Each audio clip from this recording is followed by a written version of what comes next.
First things first, head over to the Fortnite game and navigate to the Bucks purchase section, just like you would for any other payment method.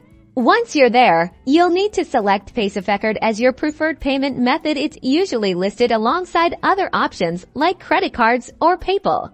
After selecting Paysafecard, you'll be prompted to enter your unique 16-digit Paysafecard PIN. Make sure to double-check the numbers to avoid any hiccups. Once you've entered your PIN, confirm the purchase. The system will then verify your Paysafecard balance, and if everything lines up, your Bucks or chosen in-game items will be added to your account instantly.